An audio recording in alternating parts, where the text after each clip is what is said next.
Hi, I'm Nick Reese, the singer from Joyous, and this is Thunder Underground. Welcome to episode 281 of the Thunder Underground podcast. Trent here. Jason's out this week. This week I've got an interview with Nick Reese of Joyous Wolf. Nick is a fantastic vocalist, and Joyous Wolf is a great band. So we will get into all that here in just a bit, talk a little bit about them, and then get into that interview, talk about some other stuff as well. But first, I've got to let you know who pays the bills to keep this podcast afloat, and that would be Hella Hot Sauce, a hot sauce company based in California in the San Francisco Bay Area. They make small batch artisan hot sauces. It's a mom and pop style operation. It's a husband and wife team, and they've got a great selection that you can check out at hellahotsauce.com. Get on Facebook and follow them at Hella Hot Sauce, and Instagram as well. And they also feature some collaborations that they do with some metal artists. They have a hot sauce out called Brain Jerk with Ghoul, who we've had on this podcast. We've also had Florida Frank from Hatebreed on this podcast, and they've got a hot sauce with him called Florida Frank's Florida Heat, and that stuff is fantastic. They sent us some, and we absolutely love it. So get on their website, check them out. If you're in the California area, you can actually buy it in stores out there, but anywhere else in the world, just get on the website and order them some and tell them that we sent you. Also, Sunset Tattoo is a tattoo shop in Tulsa, Oklahoma, 3146 East 15th Street, right in the heart of Midtown. They've got over 25 years of experience. Their tattoos are done good and proper. They're state licensed, and they are mother approved. So give them a call or shoot them a message or however you want to handle it, so you can set up a time to get in there and discuss what work you need to get done. Get on their Facebook at Sunset Tattoo Tulsa. Also on Instagram at Sunset Tattoo Tulsa to see all their work. They've got a ton of great stuff. Like I said, 25 years of experience, so you know that you're going to get great work from Jake and his crew over there.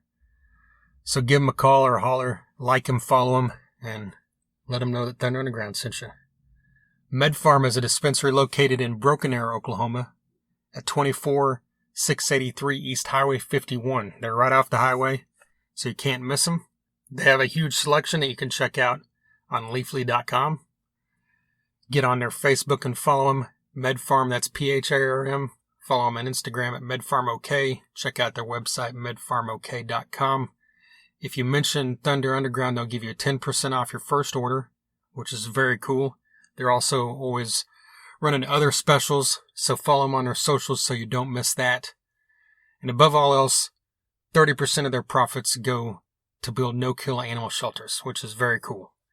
That's an amazing thing, and we've said this many, many times. You can go to dispensaries everywhere now. They're all over the place here in the Tulsa area in Oklahoma, but none of them are donating 30% of their profits to build no-kill animal shelters. The world needs way more no-kill shelters, of course, so if you support this company, you're supporting that as well. They also have a drive-thru. You can text or call in your order and just drive through and pick it up, so you can't beat that. And also, finally, DEB concerts right here in Tulsa, Oklahoma as well. They've brought a ton of great shows over the last few years to downtown Tulsa.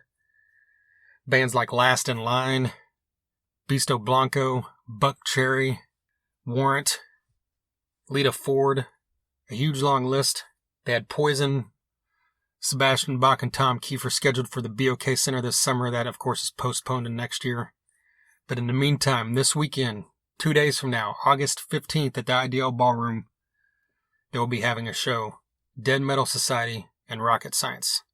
Two Oklahoma bands that are both excellent live. We've seen them both many times, and they've both been on this podcast a few times. Separate members from both bands, so debconcerts.com is where you can find out info on all their shows, and of course be kept up to date on anything upcoming or changing. They've also got LA Guns coming on October 23rd and they've been here to the Ideal a couple times, and they've been on this podcast as well, so check that out. Huge thank you to DEB Concerts. Okay, before we get into the talk with Nick Reese, I wanted to talk a little bit about Static X and their new album. It's been out about a month, so I should have done this by now, but hey, I'm doing it now. It's never too late, right?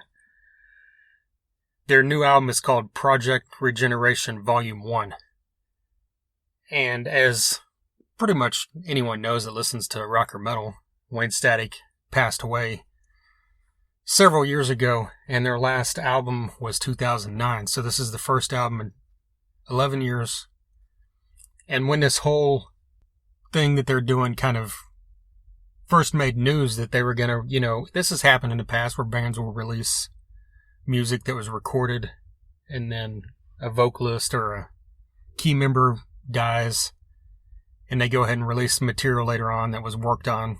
I mean, Soundgarden supposedly has a lot of, or nearly a full album worth of material that is being held up. So, but when you hear about that, I always get kind of leery because it's like, is someone just slapping this thing together, to put something out there and try to make a few bucks? But when you hear this album from Static X, they got the 3 original members besides Wayne back for the first time in quite a while. And at least half these songs have Wayne's vocals on them, and the other half have their new quote-unquote mystery vocalist, which is, I've never heard it pronounced. I assume it's Xero.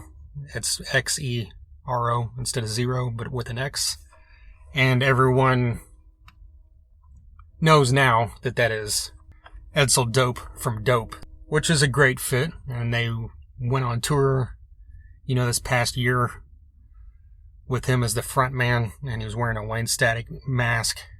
And, everybody kind of just assumed that, and then I guess it was officially reported later on. But that's not the point.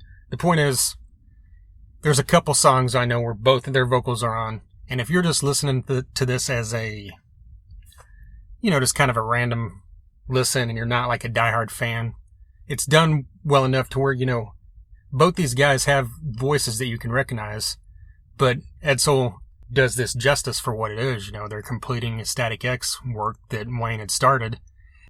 What I'm trying to say is that there's points where you don't really realize which one you're listening to. Yeah, I mean, you can look it up and find it out, but if you're listening pretty close, I did listen on the headphones, you can tell the difference. But it's done well enough that it's fairly close, so. And it's not done in a cheesy way where it's like, I'm just trying to sound exactly like Wayne Static or whatever. But overall, the music is great. If you've ever liked Static X, I think you're really gonna like this. I don't think they've really said, but, there was talk that a lot of it was completely reworked, but there's a lot of Wayne Static's guitars all over this, and it sounds like it was done well enough where it sounds like a Wayne Static X album. It doesn't sound like someone just slapped something together and pieced him in there, because, I mean, you've got the original members. They're as much a part of this sound as he was. And it's just, I mean, it's done really well where you've got the fast, hard-pounding, industrial-style metal. You've got melodic stuff going on. It's kind of funny because, I love this whole thing from start to finish. There's never a point where it gets boring or lets up. But the very last track, called Dead Souls, which is kind of not what Static X was known for, the hard-driving, kind of, like I said, industrial metal. They've done music like this in the past, but the song Dead Souls is more of a melodic kind of almost I don't know if beautiful is the right word, but I guess if you're a Static X fan, you might say beautiful. But it's just a huge, grand kind of song and a great, absolutely perfect way to end this album. And it also features some backing vocals from the mighty Al Jorgensen of Ministry. When I first saw the track list before I listened to this, I thought, is that a cover of Dead Souls by Joy Division, which Nine Inch Nails famously covered on the Crow soundtrack in 1994? That soundtrack's amazing, and that's Absolutely. I didn't even know for a while back in the 90s that wasn't an original Nine Inch Nails song. It wasn't until a few years later that I think I'd read that it was Joy Division, because that's a band when I was a kid, I'd never listened to. But the point is, it was not. It's their own song. But I just thought, you've got an industrial band releasing a song that was done by two other bands that are known from that genre. But regardless, the point is you need to check this out. And it's, like I said, it's called Volume 1. Volume 2 is supposed to come out, I believe, next year sometime. And I think that one will be entirely Edsel Dope. But if this album is any indication from the few songs that don't have Wayne Static on them, you're still going to get a great album with that. And I'm really looking forward to it. So do yourself a favor and check this album out. All right, now on a completely different note, Joyous Wolf, who is decidedly not industrial. These guys have a great sound, and Nick is a fantastic vocalist. They had an album come out mid last year. I think it was actually April, so it's been out coming on a year and a half. And they just released a new single at the end of June called Odyssey, which we talk a lot about here in the interview, which was based on the world famous Odyssey by Homer. And that's a, pretty interesting take whenever you hear that, Nick had this idea to do this. He's a 25-year-old. And that's not something that a lot of people in their mid-20s are paying attention to, the works of Homer and stuff from, classic Greek literature like that. But, they took the subject matter, made a fantastic song, and there's a great animated video that's awesome as well that goes along with this. And as he talks about, there's going to be more music coming here soon, another single, and possibly more songs on their upcoming album that fit into this same theme as well, which I'm really looking forward to, because Odyssey is a song that I've had on repeat since I first heard it last month, so you should do the same. But let's just jump into this. Here is Nick Reese of Joyous Wolf.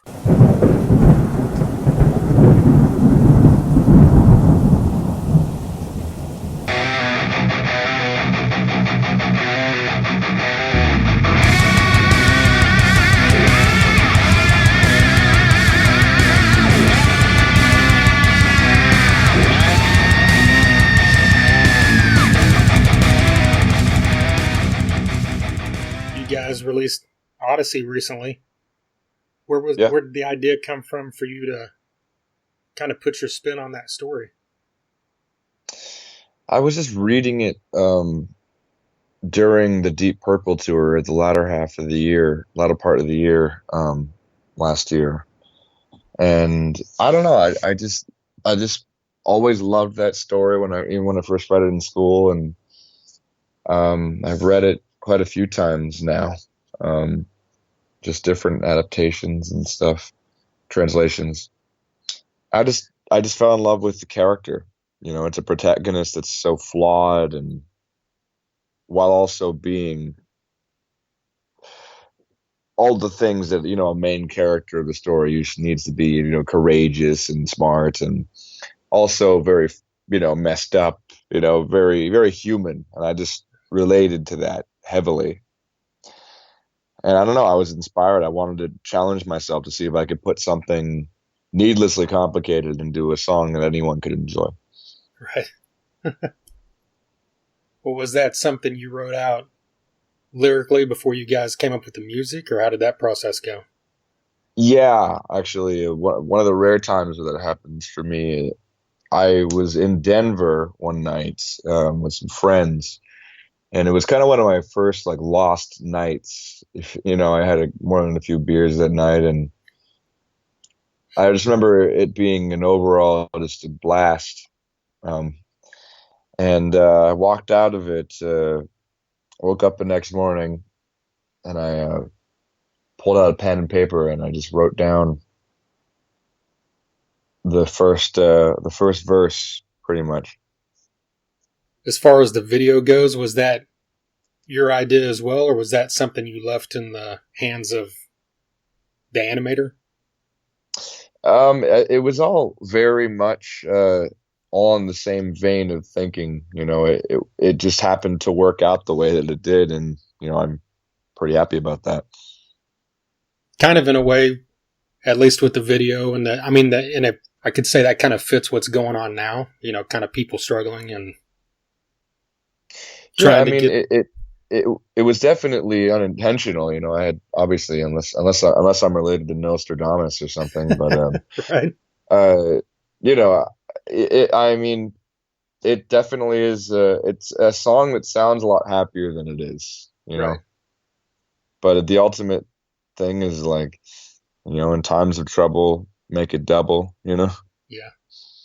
I think I think that's a message that I like putting out into the world. Is don't, even though everything might be screaming at you to give up, you have to carry on. I mean, you kind of mentioned a minute ago that was writing the lyrics wasn't the normal process, at least up front. Is that something normally you write lyrics based off of hearing the music first? Not you. I mean, not usually. I'll write the lyrics first. Sometimes I'll write a couple of our songs. I mean, it's not as common, but most of the time it's when I'll construct a melody and the guys, while we're jamming or whatever, and we'll figuring out, you know, just while we have this riff or whatever and this verse, and we'll try it out. And usually my melody will start first, and I'll fill in the lyrics later. I just give it some time to think about, what I feel like the song is about.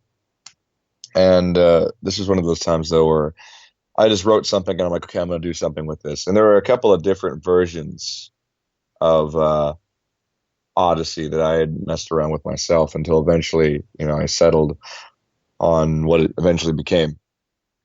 Is that something you think you might ever explore putting the other one out there, or is it just kind of a loose idea that you didn't ever construct completely?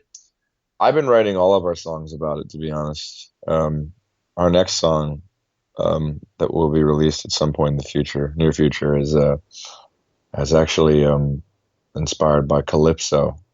She's the goddess that um, will say, to give Odysseus. She says, "I'll give you eternal life, but you have to leave everything that you have now in your mortal life behind," meaning his wife and his son, his comrades and his kingdom and his, everything that he is. He has to leave it. And it's sort of like, and it takes him a long time, to be able to reason with himself that it's not worth it. It takes him 7 years, trapped. And it's an experience. Like I said, it's so layered because it's a very selfish thing, but ultimately he chooses his wife Penelope and his son Telemachus and his life and his kingdom and his countrymen. He chooses to live and die rather to live forever. And it's sort of the idea of the religion of a person.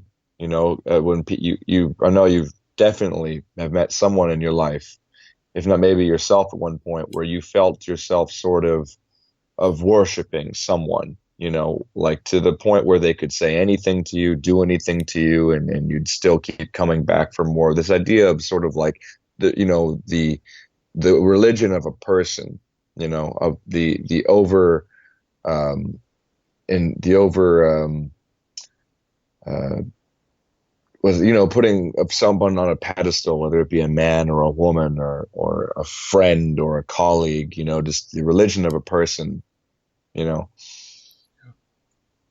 So I think everything is definitely charged with this narrative in my mind. It's a story that I really am trying to tell and construct. With it being a big enough story like that, it's probably. I mean, is it something you could do a full EP or album concept Yes, style, or is that even something you yeah. consider? That's how I'm working right now. It's how my mind is with it. Okay. Is Yeah, that I'm treating it very much a concept. Are you guys working towards another EP, or just right now are you just working on these singles? And We're working on an album, but it's good. I wouldn't expect anything this year. I'd say probably 2021 springtime. That's my little guess right there. so you guys just kind of in the still in the writing phase, and Yeah, right?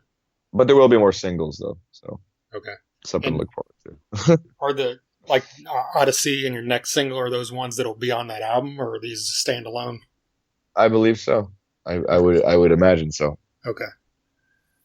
Well, I mean, you are releasing songs, so I mean, it kind of answers this question. But I've heard a lot of different thoughts on, over the past 3 or 4 months, we've interviewed people, and some people say they don't want to release music right now, and other people say that it's the perfect time to release music. I mean, what are your thoughts on that?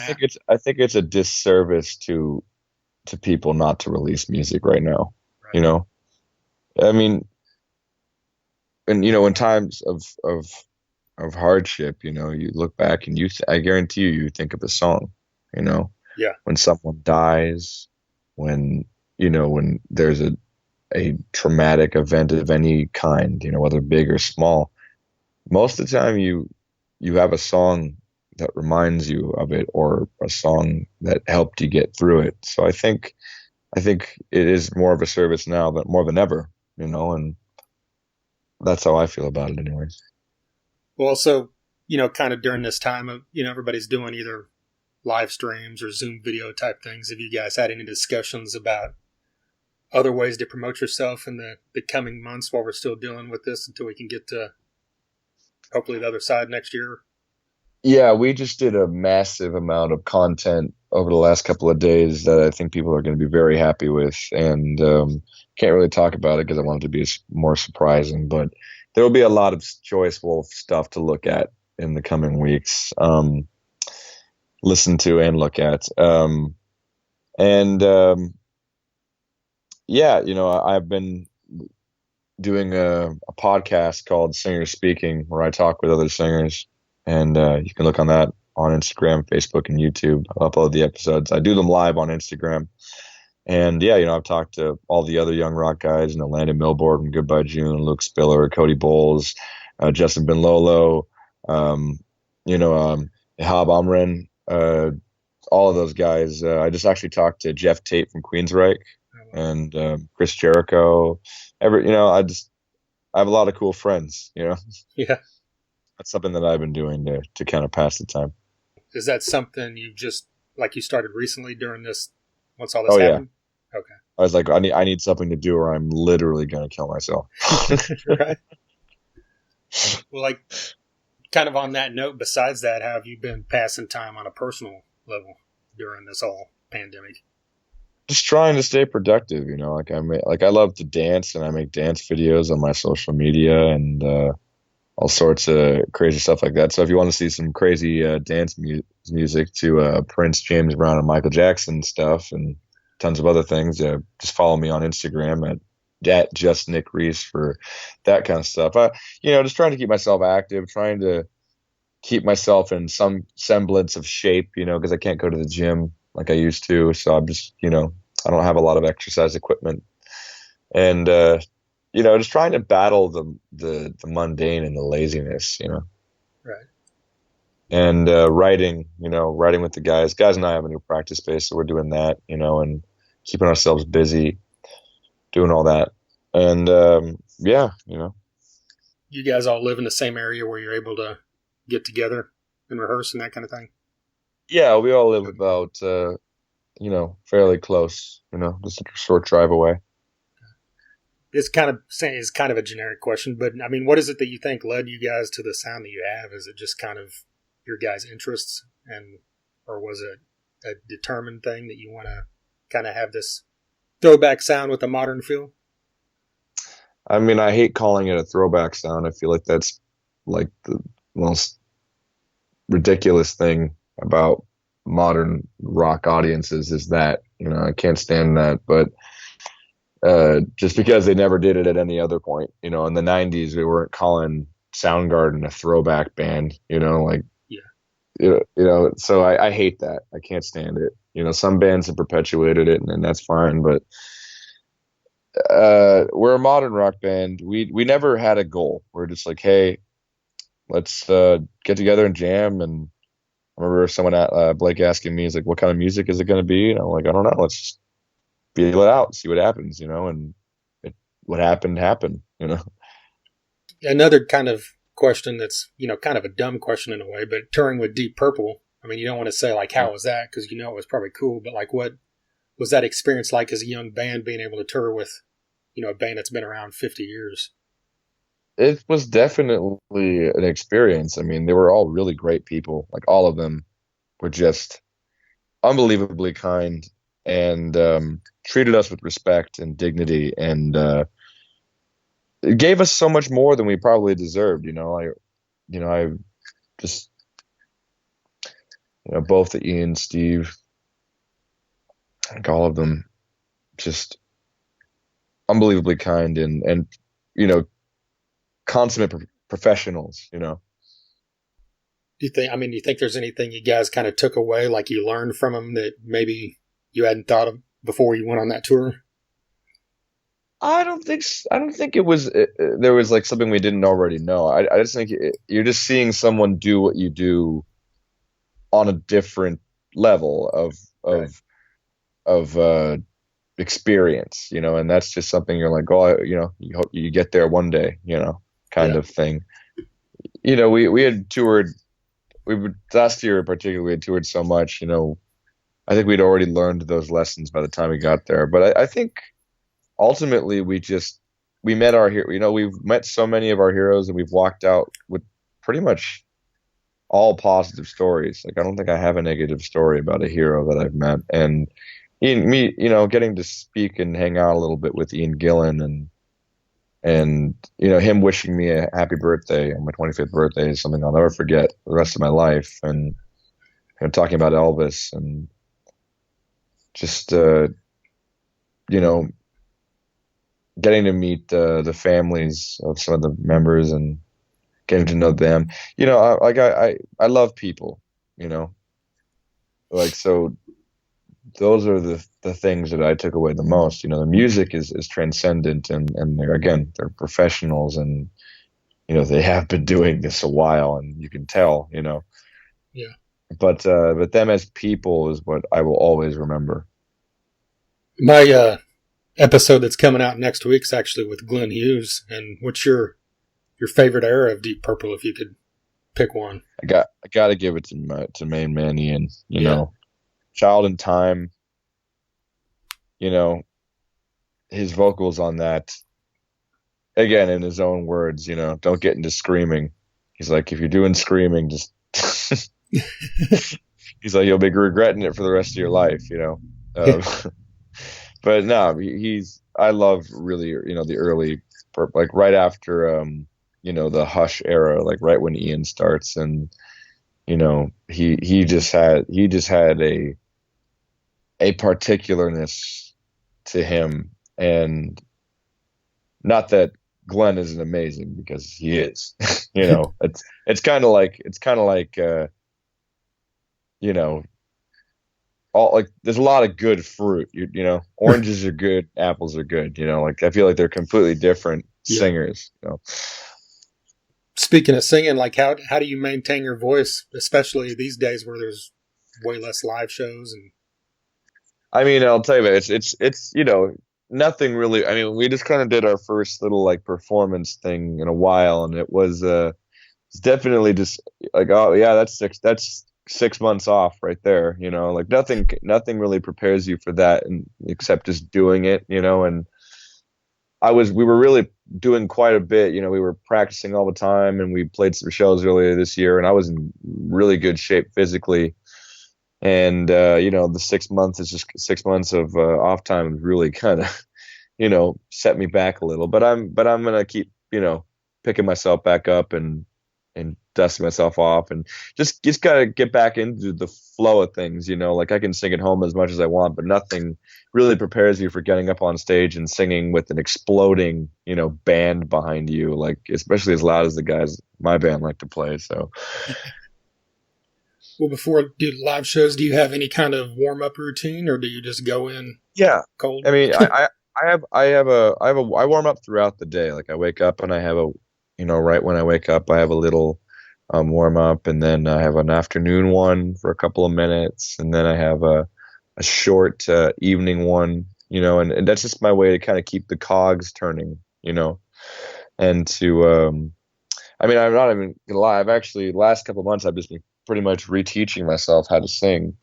Um, just because before I was singing in a way that was detrimental to my health vocally, and I've just been working with a wonderful woman named Melissa Cross, who's helped me really improve. I think you can definitely hear a difference between the EP songs and Odyssey. Like I worked really hard on that vocal and did it the old-fashioned way.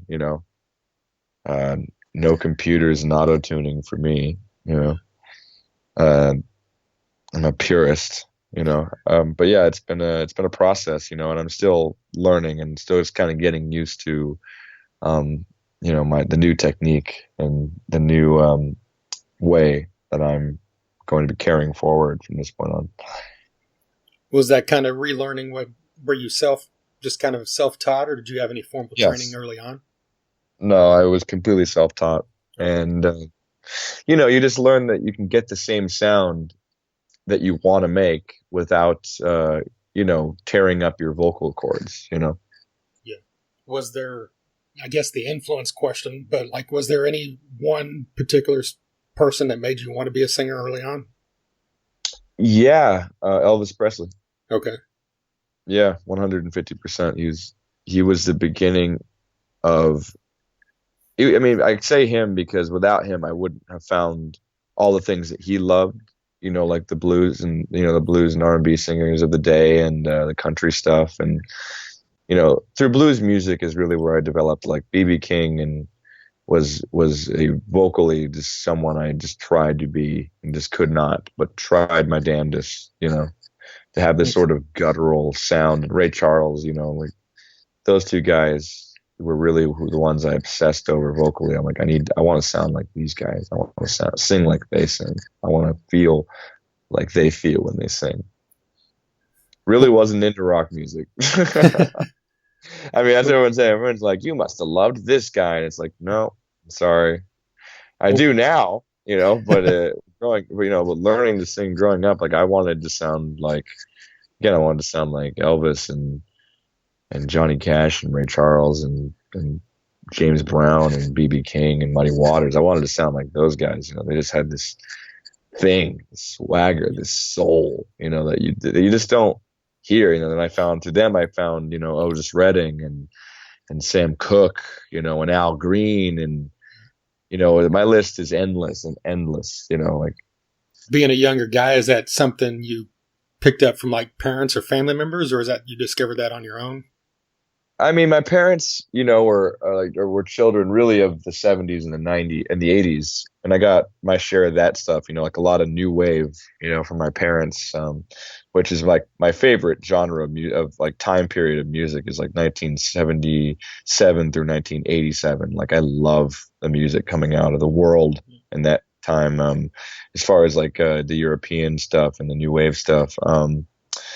Uh, yeah, I think they did have a taste for older music, a lot of jazz and a lot of um, stuff like that, and I just sort of gravitated to it. And then when I got a little older, and it was my time to kind of get on the computer for the first time and look around, like I remember the first thing I wanted to look up was music, you know, Yeah. looking up Elvis songs and again songs that I knew, and I knew some, everyone knows, some like the Ray Charles greatest hits, like Unchain My Heart and stuff like that.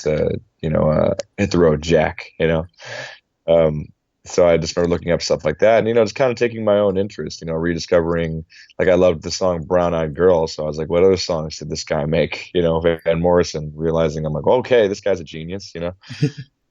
And just that's kind of the way I just sort of made my way through the decades. I started in like the 40s with Frank Sinatra and all of the crooner type stuff, and I made it into the 50s rock and roll, and that was where my birth of my love of rock and roll came from. And I just kind of went through it naturally. I went to the 60s, and I was like, okay, this is cool. It's getting kind of tougher. I like this. How much harder can it get? Then I get into the late 60s, into the 70s, into the 80s, into the 90s. And I get into Pantera, and then I get into stuff like Slipknot and whatever, and then I hit the wall, and I'm like, all right, I've gotten to where I deem it's heavy enough for me, and I go right back to the beginning and start over again and see what I missed. And that's kind of what I just keep doing. I just keep, discovering and rediscovering and trying to learn all sorts of different things, and obviously stuff for my own, time frame. Like I love a lot of the indie rock stuff that was coming out a couple of years ago, like 10 years ago. Stuff like Young the Giant and the Shins, and stuff like I'm from, when I was a kid, the Killers were the biggest band in the world. So, stuff like that. Like, I'm really just a combination of all of this stuff. Do you, like, to this day, do you still kind of listen to everything, like that wide range of Ray Charles to Pantera, or is it? Oh yeah. Yeah. Oh yeah. No, no doubt, man. Like I was playing Live Killers yesterday. I don't know if you know the Live Killers. Judas Priest Yeah. live record, and hearing Devil's Child, and then right after that, I probably put on like you know just some probably Cab Calloway or something. I have a pretty eclectic playlist. Well, you mentioned Prince earlier and like your dance videos. Is that kind of where you're? I haven't ever seen you live, but like I've seen videos and stuff, and like especially like the Mississippi Queen video where you do the flip and the moves and stuff. Is that kind of where that comes from for you? Oh yeah, James Brown really. Like I remember I saw a docu-cast of the Tammy Show. And it's from 1964. It was the Beach Boys, the Stones' first American appearance. James Brown went up there and absolutely stole the show, and just one of, in my opinion, the greatest live performance possibly ever by a single artist. Like he just goes out there and owns it in a way that just again, he's the godfather of soul. He's James Brown, but this is like it's really what made him James Brown, in the public consciousness in America back in the 60s. And I remember my mom telling me, she's like, you watched that and you were like 7 and you stood up and you just started sliding around in your socks on the floor. That was just in me from like, even when I was an infant. Like there were home videos of music playing and I'm just kind of like a little mindless toddler, but I'm bouncing around in rhythm to the music. It's just always been something that's been there. And I love the dance, and I think I was really a dancer before I started to sing. And eventually they just kind of met in the middle and I've turned into what I am now. And that's, James Brown and Michael Jackson and Prince and so many others, causing that in me. Is that something you think you guys would ever explore cover wise? Any music like that? I don't think we ever want to cover another song again. Okay. Just because I think we just like, we're like, Yeah, I like that.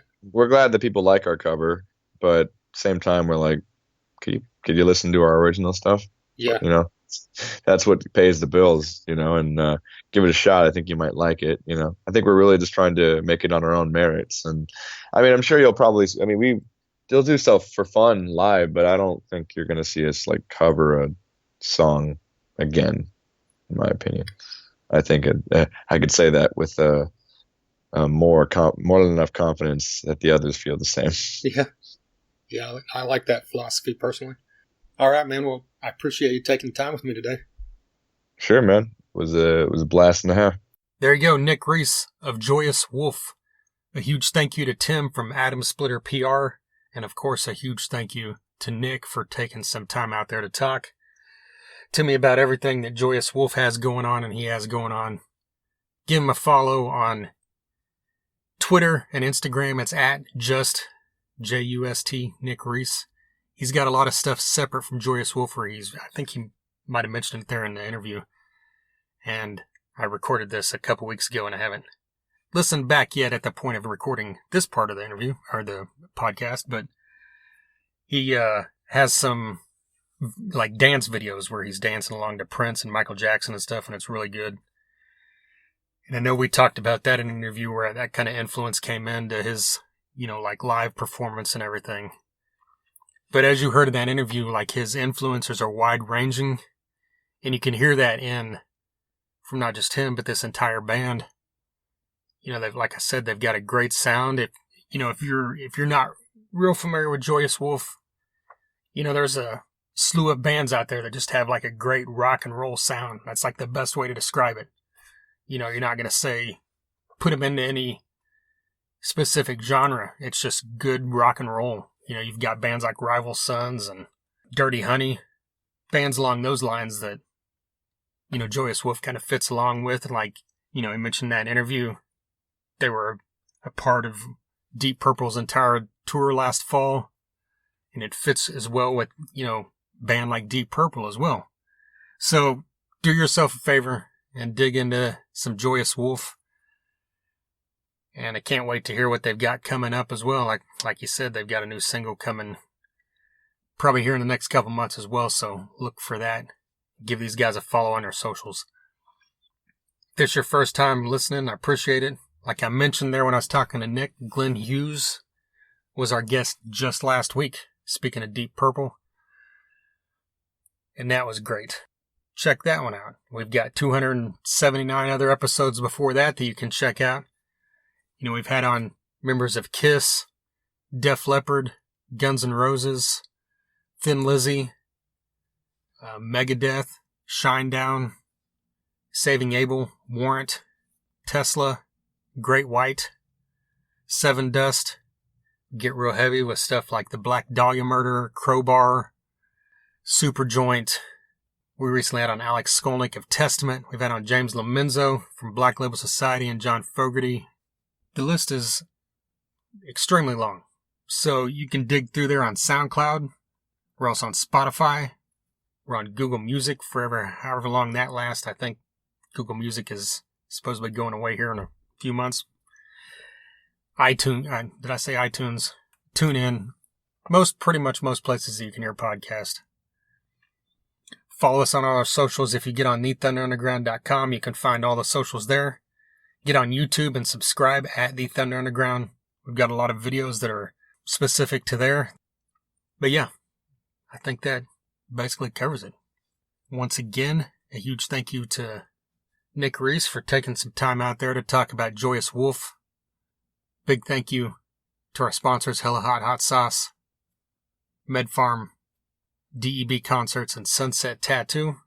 And until next time. Thunder Underground, y'all.